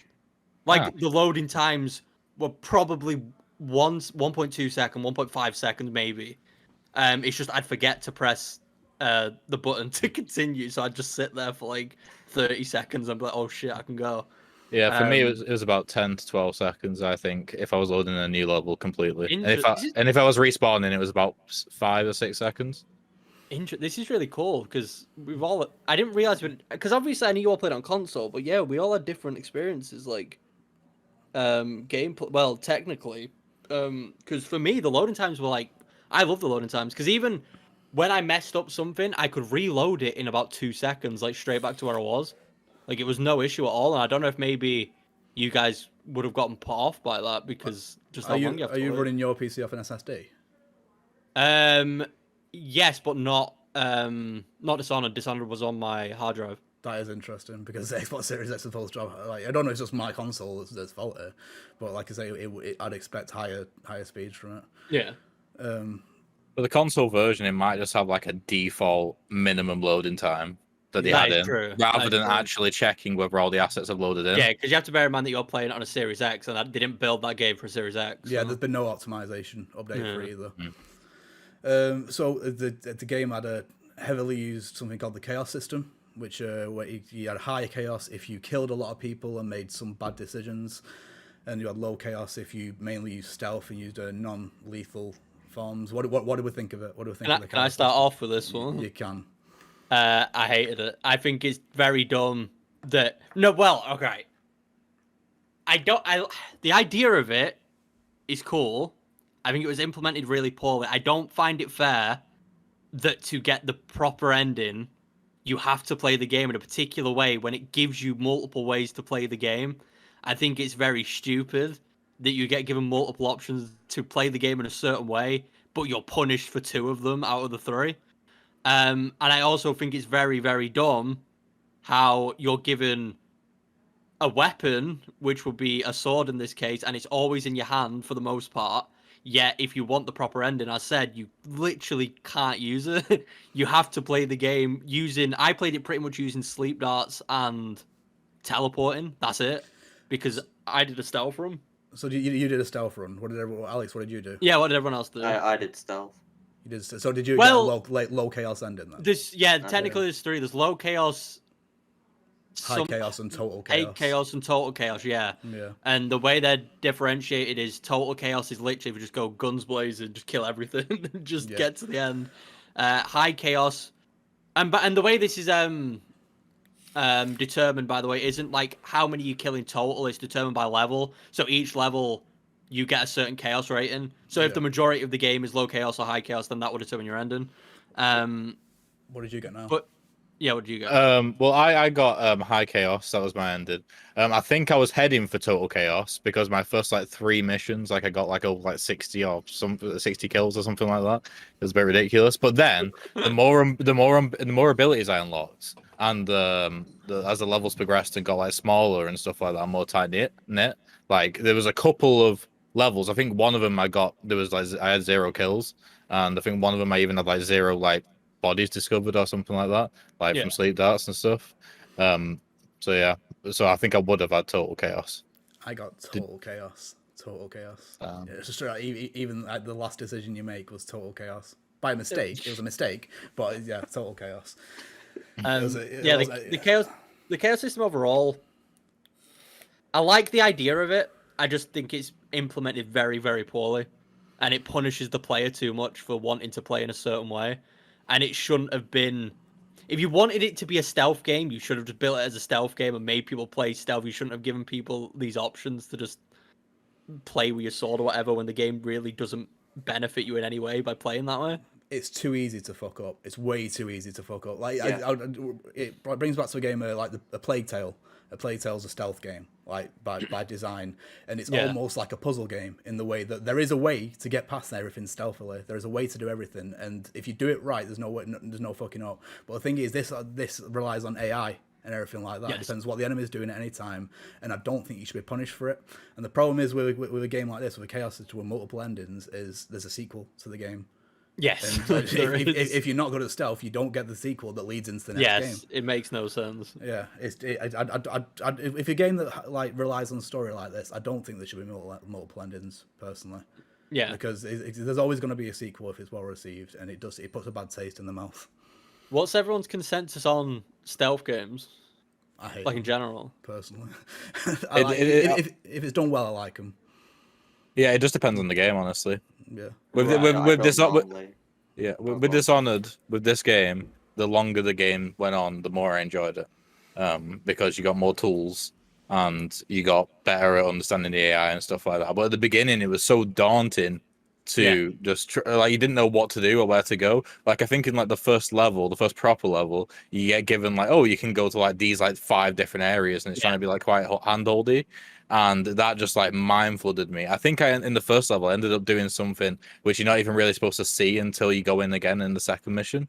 Just because I had no idea what I was doing. I went into the whiskey distillery thing in the. Yes, I did that. I cleared it all out, and then for no reason. And then it became good. Yeah, and then it becomes good later on. Yeah. So it was really weird. Alex, what do you think of stealth games? I don't normally play them. No. I don't think I would have played this game if we didn't do it for this. For me, like I say, if a stealth game, a game with stealth, it needs to be where it doesn't punish you for fucking up, and you can just kill everything if you want to without being punished. You can make that choice, or it needs to be like a Plague Tale, where it's almost like a puzzle game, where there is a way to go forward, and if you get caught, then it's not then you need to kill everything. It's just you start again. You know what I mean? In the Plague Tale, if you get caught, it's game over. They'll kill you. There's not really any getting away. So I feel that's the way that stealth games should be implemented. Yeah. Well, for me, this game is something that always realistically should have caught my eye because I love stealth games. I've always been a fan of stealth games. Hitman back in the day, Splinter Cell. I absolutely adore those games. Even the latest Hitman games, Hitman 1, 2, and 3, or just 2 and 3, because they come with all the original maps anyway. some of the best stealth games you can play. It's probably the best stealth games on the market. Like, they're a ton of fun. I want to play those. I do want to play them. Like, trust me, if you like the idea of stealth in any way, and like you mentioned before, not getting punished for playing how you want to play, they're great games. Because in Hitman, you can, if you really want to, you can just kill everything. You can let everyone see you, be as loud as you want, dropping chandeliers on people, just doing whatever the hell you want. And as long as you reach the end of the mission, you'll beat the mission, you'll get the story, it will just carry on. And I love those games for that. So going into this game, I was always going to play it stealthily.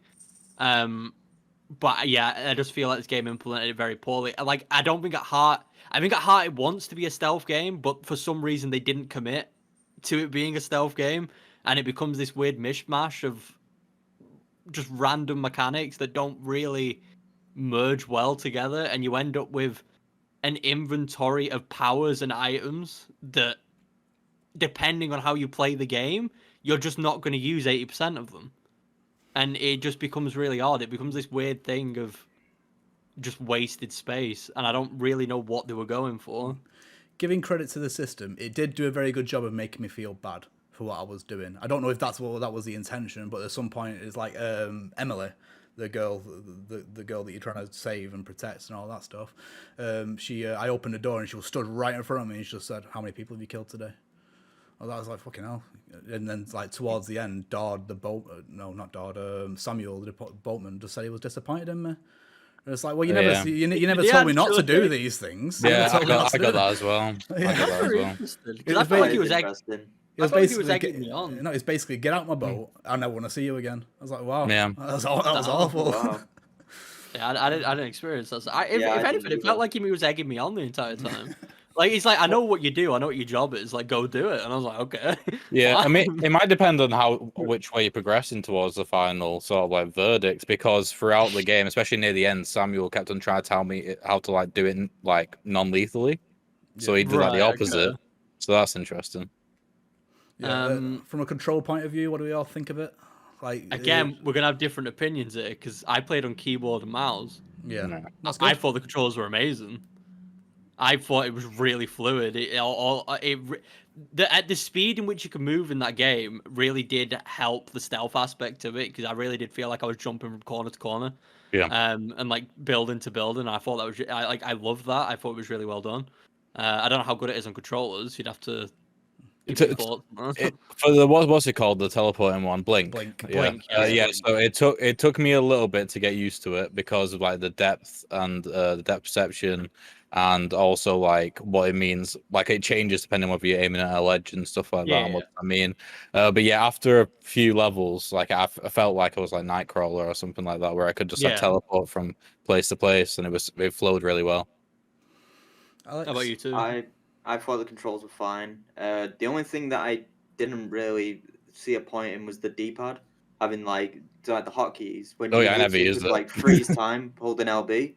Why would I use the D-pad where it doesn't freeze time, where I can only select 4, when I can have the wheel with all of my options and it freezes time? I thought that was pretty pointless. Yeah, I thought the controls were good. They were tight. Like you say, the traverse was really good with Blink. Like coincidentally, Blink was almost exclusively what I used. I used a Blink and a sword. I didn't use much else unless I absolutely had to. If I got cornered, I'd get the gun out. What I didn't like was you're only able to equip an ability or a weapon. You can't equip both. Which kind of annoyed me. You can't have the crossbow in the right hand and like Blink in the other. You have to have the sword. Yeah, I was like, obviously, it's going to draw comparisons to BioShock, because in BioShock, in the first one, obviously, you did one at a time, but you still had one on each shoulder button.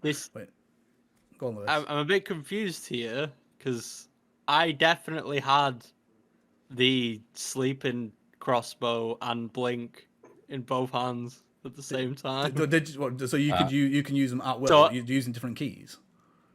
Well, yeah. So the shooting was right click, and then Blink was left click. Yeah, Blink was always left click. It was dependent on the ability I had. So you could put the sword away. Yeah.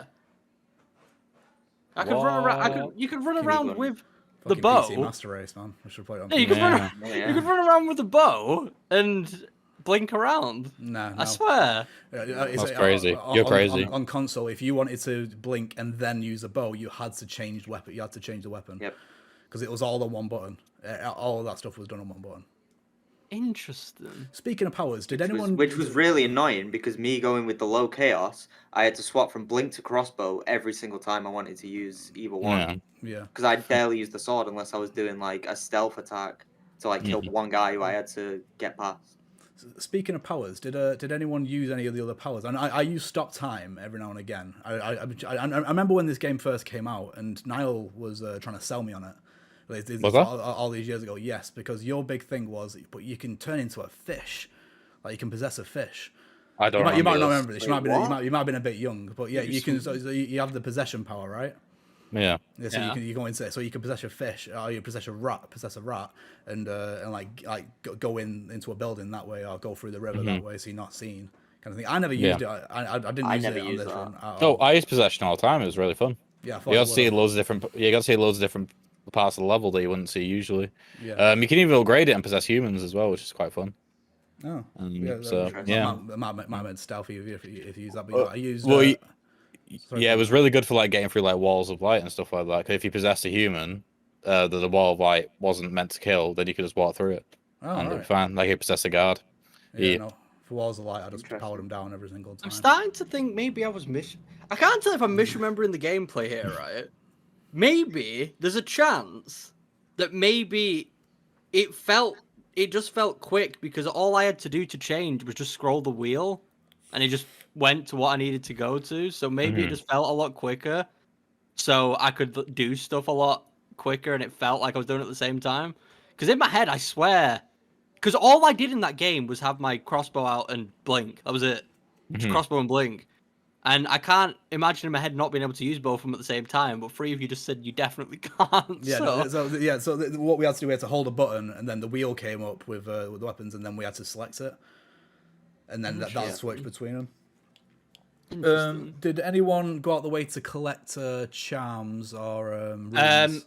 Early on, I did. Yes, the way I played the game, and this is what solved my enjoyment for the game and actually made me enjoy it, is the first well, I don't want to say the first level because these missions are labeled as shit, but the first proper mission that isn't the intro, I did that level 100%. I got every rune and every bone charm. I did all the side missions with Granny Rags and stuff. I did everything in that mission, and it took me about an hour and a half. And that was putting me off from playing the game because I was like, if every mission's going to take me an hour and a half, I don't enjoy the game that much, so I'm just not going to want to beat it. So what I started doing when I started playing it again from like level 3 onwards, I decided the way I'm going to play this game is I'm going to blink, not get seen, and just try and speed run as fast as I can the level. And once I started doing that, I started really enjoying it. I picked up bone charms and what the other things called? Runes. If they were in the vicinity of where I was, like if they were close enough, I'd go pick it up. But I stopped going out of my way to do these side missions and to do collect all these bone charms and stuff. I just literally would look what missions I need to be done to get the stealth ending, and I would just focus on speedrunning the level. And once I decided to speedrun the levels and focus on getting through them as fast as I can, it became way more fun because it became more about trying to traverse around as quick as possible, instead of what I was doing on the first level, which was I knocked out like every character. Like in every building, in every alleyway, I like made sure I like crouched behind them, knocked them out, dragged them away, and I did that for every single thing. And I realized that's just when I wasn't enjoying the game. And to be brutally honest with you, the bone charms and runes, you don't need them. They don't add enough to the game to go out of your way to collect them. Maybe there was some later on. Well, there may have been some later on. Like, overall, I think by the end, I probably collected... Which ones were the upgrade points and which ones were the passive abilities? Runes were upgrade points and bone charms were passive. Passive abilities, I probably ended up, like, end game probably like with 10 or 12 of them. I used the first 3 that I got in the beginning because every single one I got afterwards wasn't better. They were all worse than the original ones I got. So I ran the same 3 the entire game. Yeah. So I just thought they were pointless, honestly. I didn't really see the point to go out of my way to collect them. Unless you're going for 100%, there's no reason to do it. I don't think it adds much to the game. Well, if you want things honest. like possession, then you need runes to get it. One thing I noticed, my character woke up in his room at one point, and there was like 20 bone charms was lying around in the room. Yeah. Did everyone else get that? That was so strange. Yeah. It's like No. it saw that I wasn't collecting them, so it forced them on me. Yeah, Oh. I got the same thing. I didn't get that. Huh? Maybe because you were collecting so many.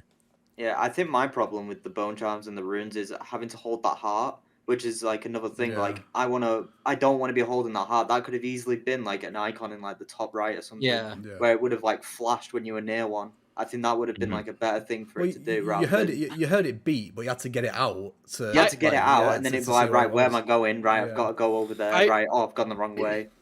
I agree with that to an extent, but maybe again it was due to the speed of it on PC. But I didn't really mind quick changing. Like all it would take was a quick scroll in. A quick change, Lewis. Well, no, all for me it was a quick scroll. The heart would appear, and then it would give me how many meters in each direction it was, and I knew from then the general direction it was, so then I'd just switch back to whatever I was using and just do it that way. But yeah, but then you could be like, right, I've got right, go to blink, right, I've gone this, I've gone through the wrong window, right, where have I got to go now? Oh, it's below me. There's no way to get down there, and now I've got to go. I mean, I guess around, I never got that invested. Like I said, if they were there in passing, I'd pick it up. But they're all out the way, so then you end up just being like, right, I'm just going to use blink for the entire game because I don't want to hunt for these runes, for these bone charms, which barely add anything to the game anyway. Like, I guess the best thing to say is I was never invested enough in the runes and bone charms for it to upset me that you had to get the heart out to check where they are. It wasn't really a big deal in my opinion. Not something I'd complain about anyway. Yeah, I think with collectibles in games, for me it needs to be like I very rarely get them. It needs to be fun to get them. Like for example, Spider-Man. What Niall said, Spider-Man, Ratchet and Clank as well. Yeah, Ratchet and Clank really good. It is fun. Those are like the only games that I've like platinumed because it's just so fun. You just want to be in this world and you collect everything. Dishonored didn't do that for me. Like you say, you don't really need them. I was playing on easy anyway, so I definitely didn't need them. And I was happy with my blink. I was happy with my stop time, so I never really wanted to do it. Like I said, the only bone charms I ever picked up were the ones that the game forced on me. Yeah, and it's not like it's the game's. It's not like the game being like, oh, I don't need them is the reason why they're not interesting. Like in Spider-Man and Ratchet and Clank, in Ratchet and Clank, you don't need to collect the golden balls. No. In Spider-Man, you don't need to go and collect all the memorabilia and stuff around the city. You do it because it gives you a reason to, and it's fun. Yeah. It's fun. Whereas just in this game, it just wasn't. There was nothing about them that was interesting. Let's delve into the story a bit. So from this point onwards, there will be spoilers. So stop listening. Anyone who cares. I haven't played a game that came out in 2012. It was all of us until just a I week suppose ago. so, yeah. Yeah. I wouldn't have cared if someone spoiled this for me. Same. I mean, after playing it, I definitely would have cared.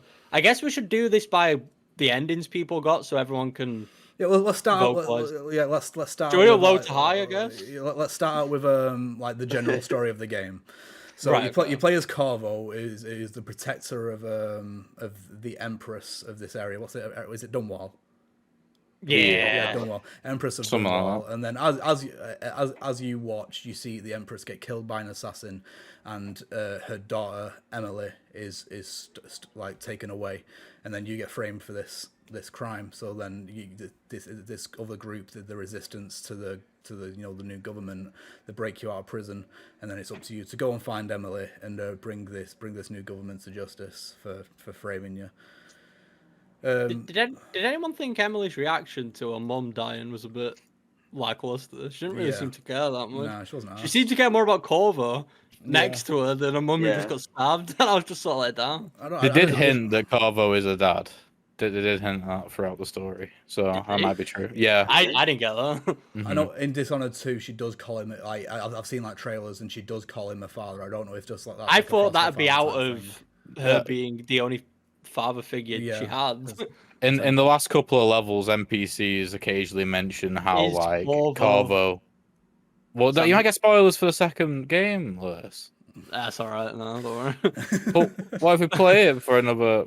Are we gonna play it? We're not. I'll put this out right now. We're while. not playing Dishonored 2 for a podcast. I don't want to play these games anymore. Okay, apparently it's never been outright said. It's just from the basically stuff that Niall picked up is the only evidence we've had of it, so it's not confirmed or not confirmed. Yeah, I don't think Not Emily confirmed was or very not well confirmed. very well played anyway. To be honest No. with you, I No. wasn't buying the character. Wasn't at all. really encouraged to save her, quite Well, frankly. wait till you hear what we say about the ending. Yeah, All right, so let's do the endings then. So let's start Shall we from start low with to low high. chaos? Yeah, low chaos. Right. Okay, so the ending in low chaos is probably the most lackluster thing to ever be witnessed in the history of video games. So obviously the last mission of Dishonored, I assumed it was the same for everyone regardless of the chaos. chaos you're on for the most part up until a certain point.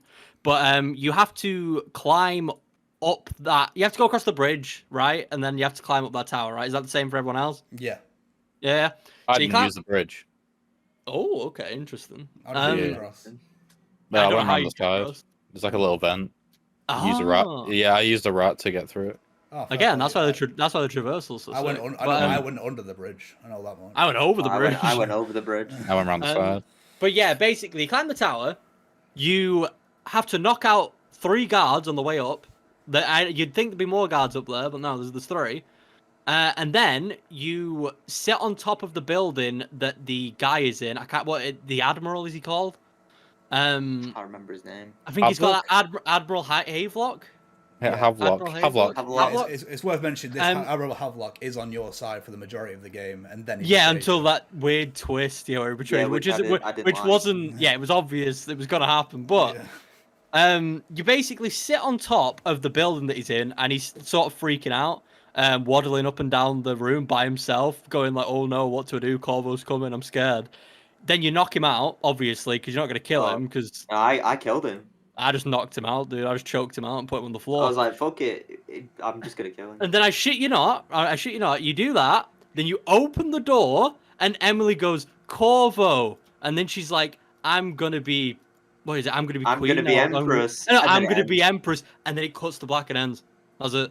Did you not get a cutscene? Cuts to black and ends. Nope. But we got the it shows cutscene. that part of it shows that part afterwards where it's like the people like dancing around or whatever. But that was it. Yeah, she just opens the door. Yeah, they were dancing in there. They weren't dancing in ours. Not in mine. No. There was like a little party, and they were like dancing and. Emily like, Corvo died. Yeah, Corvo died because he got old. And so that died. that from the way that you kill the Admiral is completely different. Yeah, but it's my turn me and first. Niall will have, yeah, I'm all Yeah, right. My turn. Chill out, Wait, Niall. jump the gun.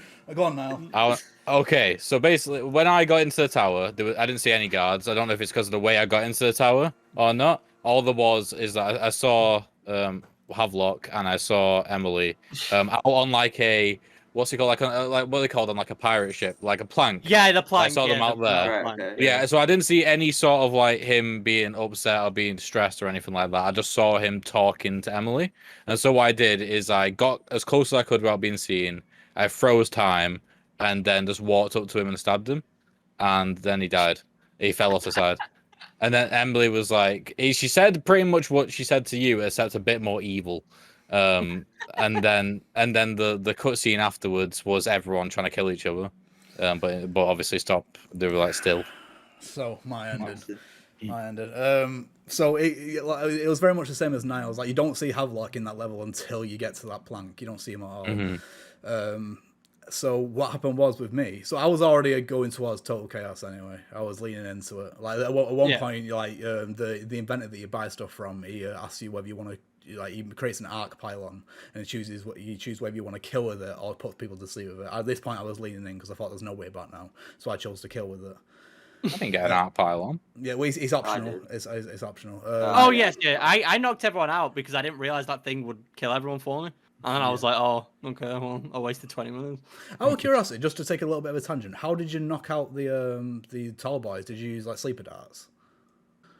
The tall boys, no, because there's no way to take them out stealthily. You have to kill them. There's literally no way to take them down. You're talking about the big guys and the robots who are like sat in the big stilts. Literally, the only way to take them out is to either throw grenades at them or shoot something on their back. Like you can't get rid of them without killing them. Right. There's no way around it. So did you kill them?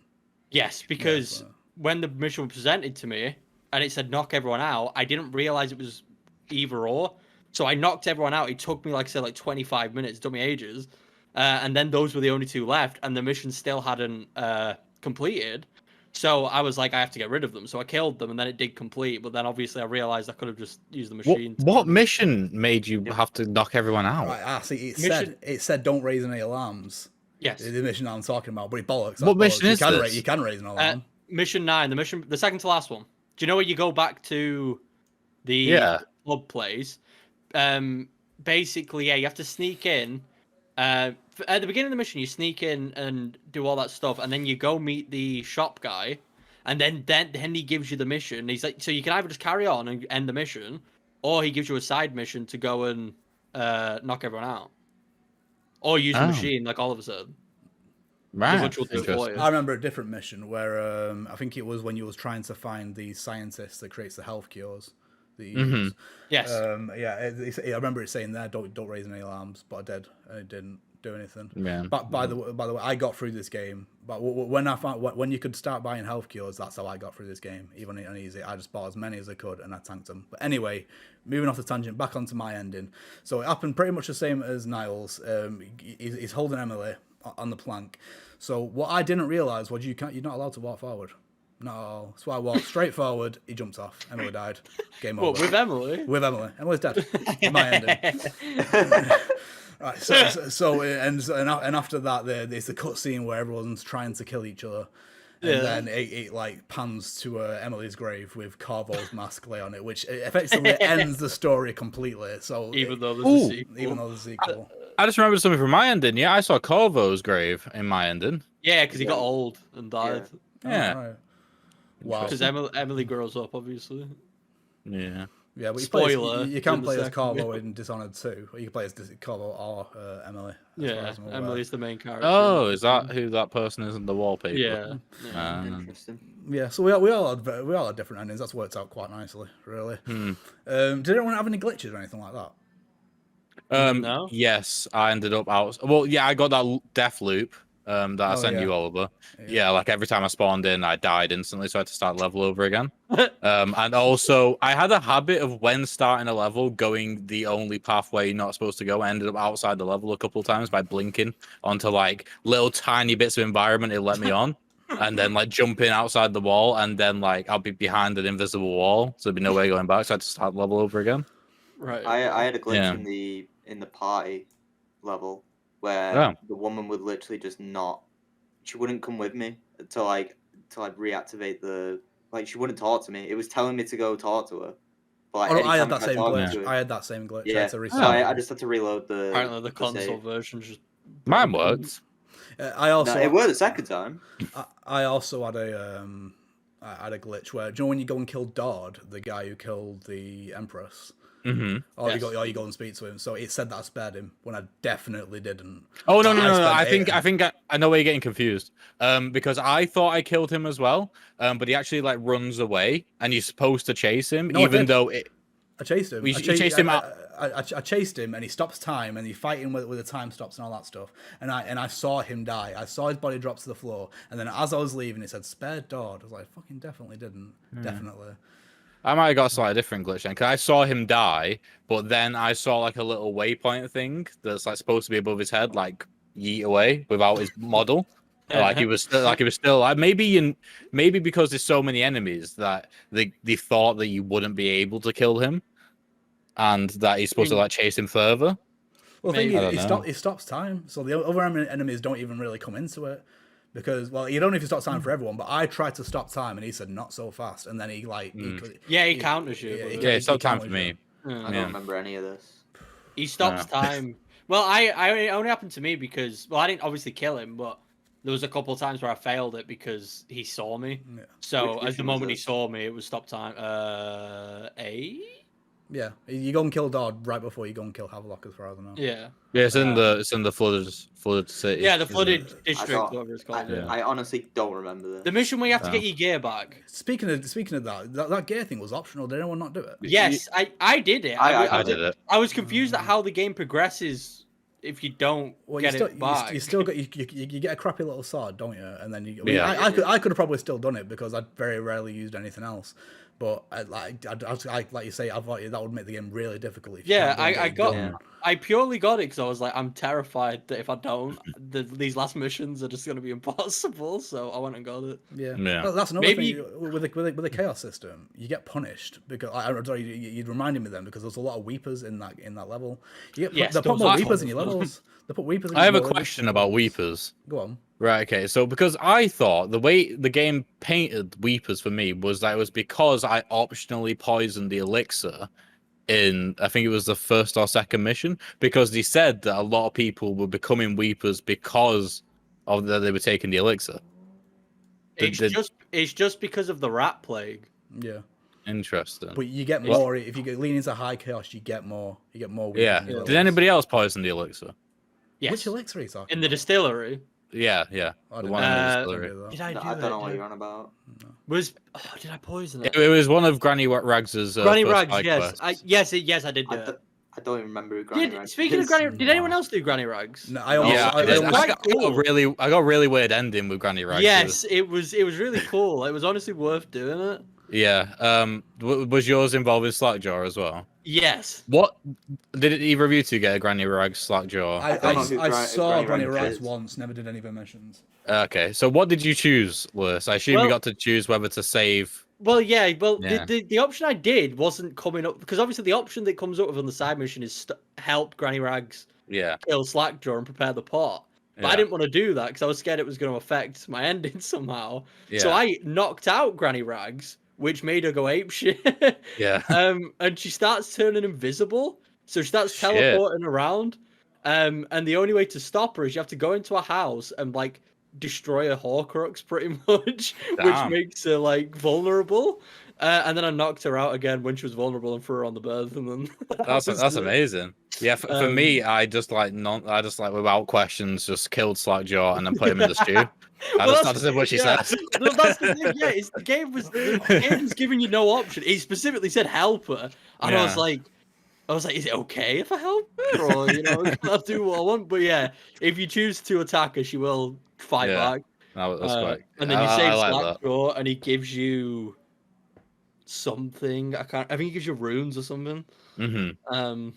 But yeah, it was really fun. The Granny Rag stuff was definitely worth doing, just because Yeah, it was great. Yeah, I I enjoyed it. just looked it up and I didn't even see the woman. So Well, yeah, I But- don't think if you don't help her, and if you definitely yeah. don't help Slackjaw as well, I don't think they even appear in the game. All right, so I started helping. That was one side mission I did. Is when you're going after one of the first targets, like Slackjaw, it'll get rid of him for you if you do his mission. Yes, I and was, I was never given any opportunity to do a side mission for Granny Rags ever. no, in that first But- mission, Granny Rags has a mission there. Yeah, she's just what I really liked about it is I don't know whether it clearly was in this case, but it felt very organic. It felt like I just stumbled across her in a random room. Yeah, I was gonna agree with that. She's like the only NPC in the game that's like that, where you get a quest of basically a random NPC just in a building. Like she hasn't got like a quest mark or anything. She's not in the side quest. She just gives it you when you meet her. Yeah, she just appears. I wish there was more of that. That would have been cool. I had a guy which I saved like from some guy, and he just became a shop vendor.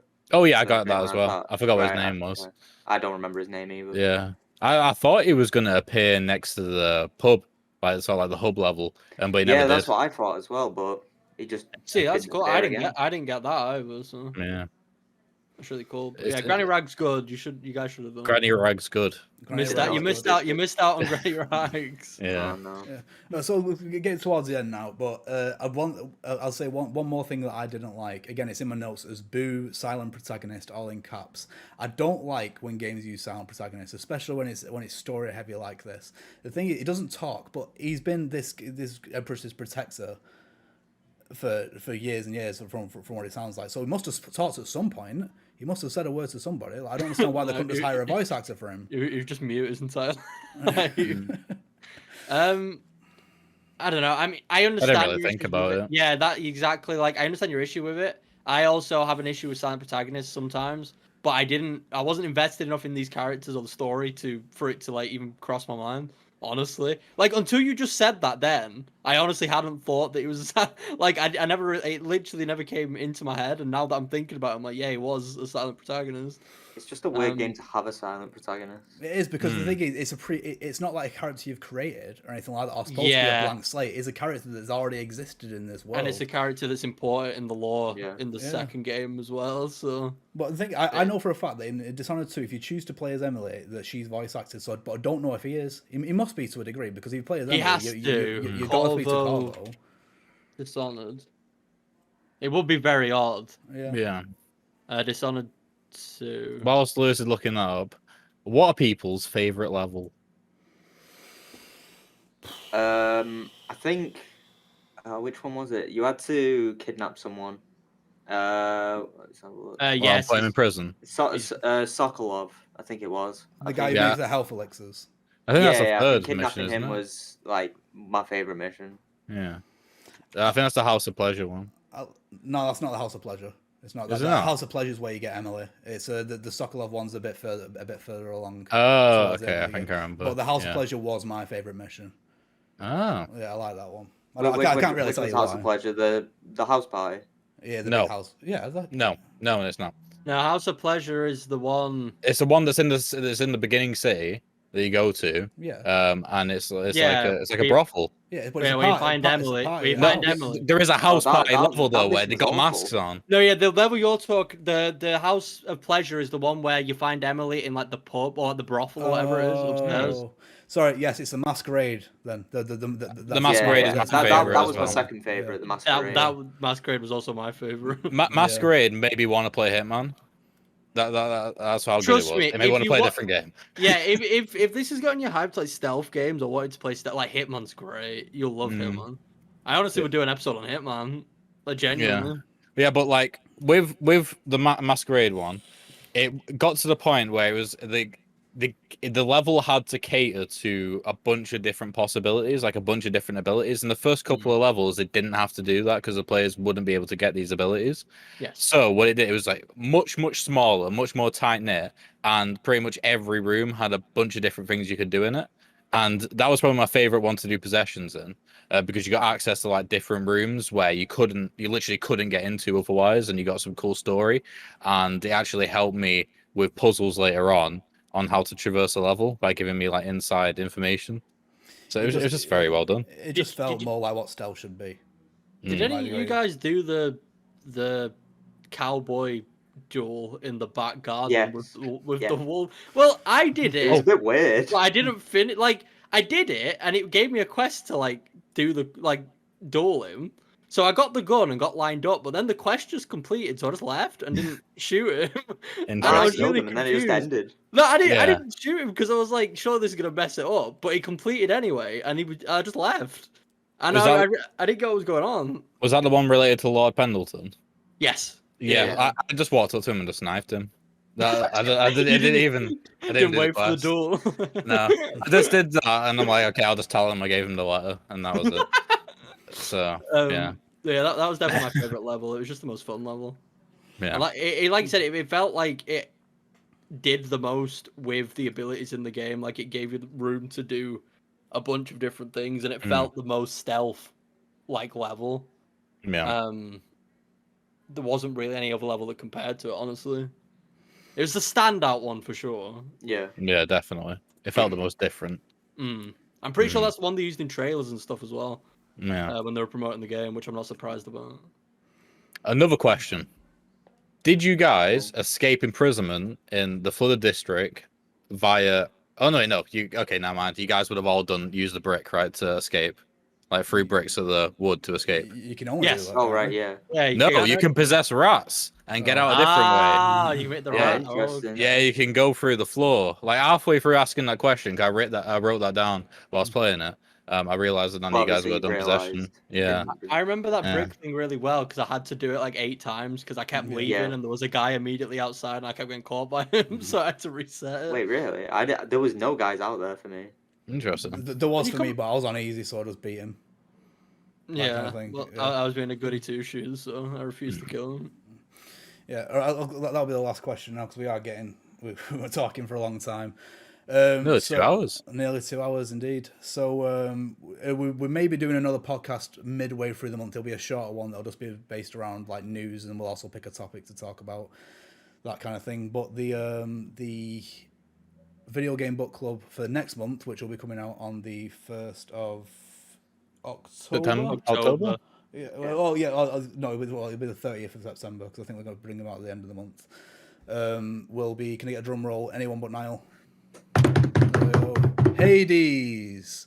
What? Hades, yeah, it got added to Game Pass this month, so anyone who hasn't already got it, I know Lewis has, we can play it for free on Game Pass. And if you do want to play along, feel free to, I don't know, you can join the Crab Studios Discord. We've got a Discord that you can join.